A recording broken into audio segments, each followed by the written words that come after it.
Ron's room. There was something in there with him. I know someone who can help. We took tri-field and EMF readings of the whole house. Wiring, alarm clocks. I don't think bad wiring is the problem here. It's a roller coaster ride. You know, it's interesting. A lot of people have described it as a fun, sort of haunted house, you know, fun ride film, which I guess it is. And, you know, it's very much kind of like, in a lot of ways, our tribute to the fun haunted house film from the 80s. So he sent the script over, and I read it in bed, which was a big mistake. And literally, I mean, when I finished it, there was a part in there that I just like, I felt like somebody was compressing my ribs, like I couldn't breathe. And when I finished it, I literally took it downstairs and put it in a closet and closed the door because I didn't want it out and I didn't want it near me. It's not the house that's haunted. It's your son.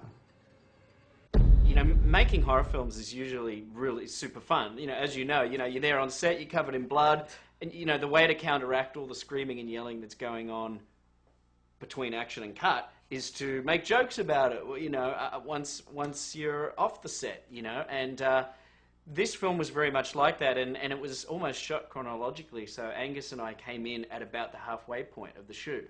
And so Rose and Patrick had gotten to know each other so well, they'd done all these crying and screaming scenes. Then in come Angus and I, dressed like Mormons. We come in and start throwing out zingers, and I could literally, I was doing the scene, I was watching Patrick Wilson's face, and he was like, what movie is this? He's like, what happened? The funniest is when the camera's behind Rose and Patrick, and we're just on Lee and Angus, and Patrick and Rose just could not keep a straight face because the whole movie, it's been, you know, it's really intense and it's dire, and it's when Lee and Angus show up, they don't have to do anything, they don't have to say anything, they just sort of stand there and look at them, and they would just crack up. And you know, we shot on locations in a real house and that kind of thing, so that always helps, I think. And you know, you can't get the effect of a movie while you're doing it unless you're looking at rushes, which I don't. And so it was only through talking to James that I understood that what he was after, and you know, you got a real sense of it.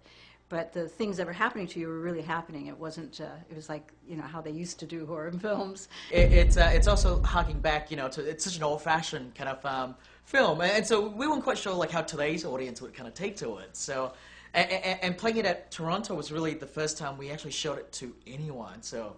But again, it's midnight, you're already tired. I mean, one of those movies, your Shaun of the Dead type film keeps you awake. It's like cinematic Red Bull.